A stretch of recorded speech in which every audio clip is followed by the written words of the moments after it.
بسم اللہ الرحمن الرحیم۔ پیارے دوستو السلام علیکم۔ کہتے ہیں مخلص وہ نہیں جو منہ پر آپ کا ہو، بلکہ مخلص وہ ہے جو پیٹھ پیچھے بھی آپ کا ہو۔ کبھی بھی اپنی جسمانی طاقت اور دولت پر تکبر نہ کرو، کیونکہ بیماری اور غربت آنے میں دیر نہیں لگتی۔ جس انسان میں سچ سننے کی طاقت نہ ہو، اس انسان سے گفتگو کرنے سے پرہیز کرو، کیونکہ وہ آپ کی ہر بات غلط قرار دے کر اپنی غلطیوں پر بھی آپ ہی کو قصوروار ٹھہرائے گا۔ بہت شوق تھا مجھے سب کو خوش رکھنے کا، ہوش تب آیا جب خود کو ضرورت کے وقت اکیلا پایا۔ جو انسان دوسروں کو عزت دیتا ہے، اصل میں وہ خود عزت دار ہوتا ہے، کیونکہ انسان دوسروں کو وہی کچھ دیتا ہے جو اس کے پاس ہوتا ہے۔ مومن کا شکر اس کے عمل سے ظاہر ہوتا ہے، اور منافق کا شکر اس کی زبان پر جاری رہتا ہے۔ خود کو مومنوں میں شمار کرتے ہیں، منافقوں میں اعلیٰ مقام ہے جن کا۔ جو انسان پہلے سے ٹوٹا ہوا ہو، پھر اس کو اس بات سے فرق نہیں پڑتا کہ سامنے والا اسے مزید کتنا توڑے گا۔ حق ایک ایسی سیڑھی ہے جس کا ہر قدم بہت کھٹن ہے۔ تم اگر خود سے مطمئن ہو کہ تم کسی کا برا نہیں کر رہے، تم سب کے ساتھ مخلص ہو۔ صرف سچائی کا ساتھ دے رہے ہو تو اللہ کا شکر ادا کرو کہ اللہ نے تم کو بہترین انسان بنایا ہے۔ اور رہی بات دنیا کی، دنیا صرف اپنی خوشامد اور اپنی ہی بات منوا کر خوش ہوتی ہے۔ کبھی کبھار اچھے لوگوں سے بھی غلطیاں ہو جاتی ہیں، اس کا مطلب یہ نہیں ہوتا کہ وہ برے ہیں، اس کا مطلب ہے کہ وہ بھی انسان ہیں۔ گفتگو دعا کی مانند ہے، جس کا کم استعمال شفا بخش اور کثرت موت ہے۔ اچھائی کے لیے لازم نہیں کہ لوگوں کے ساتھ اچھا سلوک کیا جائے، اچھائی یہ ہے کہ بس کسی کے ساتھ برا نہ کیا جائے۔ اپنے اندرونی زخم خود رفو کرنے کی عادت بناؤ، کوئی بھی دوسرا ہاتھ صرف درد بڑھائے گا۔ مرد اچھا نہیں لگتا روتے ہوئے، اس جملے نے آدھے مرد پاگل کر دیے ہیں، اور مردوں کا یہ ضبط عورتوں کو اس خوش فہمی میں مبتلا کر گیا ہے کہ مرد کو درد نہیں ہوتا۔ ہم لوگ اس ساحل کو جھڑکی دیتے ہیں جسے ہم کچھ نہیں دے سکتے۔ ایک ہم اس کی مدد نہیں کرتے، دوسرا اس کی تذلیل کرتے ہیں، اور تیسرا اس غرور کا اظہار کرتے ہیں جو ہمیں اپنے مرتبے پر ہے۔ اپنی تعریف کے منتظر نہ رہا کرو، کیونکہ بہت سارے لوگوں کو ان کی تعریف نے فریب میں ڈال دیا ہے۔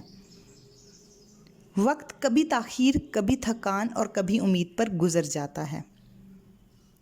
کچھ تکلیف ایسی ہوتی ہے جس پر معاف تو کیا جا سکتا ہے، لیکن تعلق نہیں رکھا جا سکتا۔ تمام رشتوں میں سب سے کمزور رشتہ تمہارے جسم اور تمہاری روح کا ہے، نہ جانے کس وقت اور کہاں پر ٹوٹ جائے۔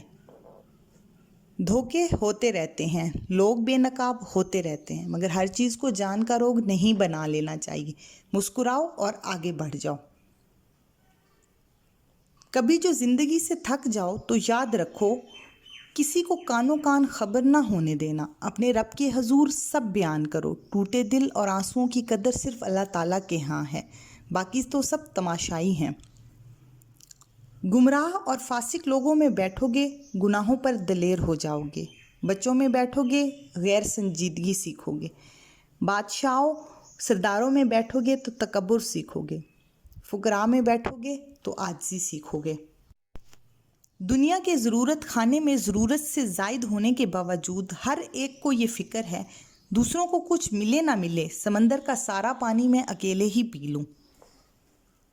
تعلق اتنا ہی رکھو جتنا سامنے والا رکھنا چاہتا ہو، کیونکہ اپنی ذات پر پتھر رکھ کر زبردستی رشتے نبھاتے ہوئے اکثر ہماری ذات کا ملبہ خود ہمارے اوپر گر جاتا ہے، اور ہمارے اندر بچی کچی خوشیاں بھی ختم ہو جاتی ہیں، جس کی ہمارے علاوہ کسی کو پرواہ نہیں ہوتی۔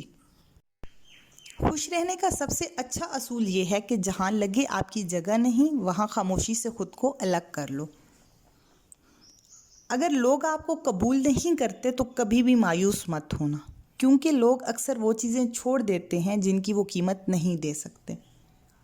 جب تم دوسروں کا درد مٹانے لگو تو اللہ تمہارا درد مٹا دے گا۔ اللہ رزق کھول دے تو دسترخوان لمبا کر دو، دیواریں نہیں۔ دوستی کا رشتہ رشتہ داری سے بڑھ کر ہوتا ہے، کیونکہ رشتہ داروں میں خون کا رشتہ ہوتا ہے، اور دوستوں سے دل کا رشتہ۔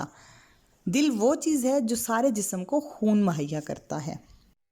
یا اللہ، یا رحمان، یا رحیم، میں تجھ سے معافی مانگتی ہوں، ایسی معافی جس کے بعد کوئی گناہ نہ ہو، ایسی ہدایت جس کے بعد کوئی گناہ نہ ہو، ایسی صحت جس کے بعد دوسری کوئی بیماری نہ ہو۔ یا اللہ، ہمارے والدین، ہمارے اہل و عیال کی، ہمارے پڑوس میں، ہمارے دوست احباب اور اس دنیا سے جتنے مسلمان انتقال کر گئے ہیں، ان کی بخشش فرما۔ یا اللہ، ہماری بھی بخشش فرما۔ آمین ثم آمین۔